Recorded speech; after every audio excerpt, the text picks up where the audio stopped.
Hi, today we are going to see how to use Google Lens. First of all, go to your phone and open Google Lens. Then open any image you want. In the image, Google will automatically scan your image.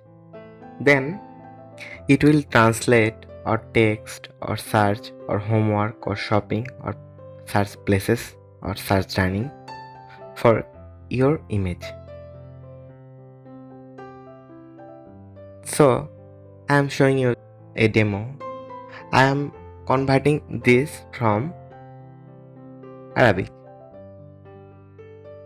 Then I can listen it جرامنفون إيرتل and I can also see it. If you see the text and search in Google, then you will see some search result will appear.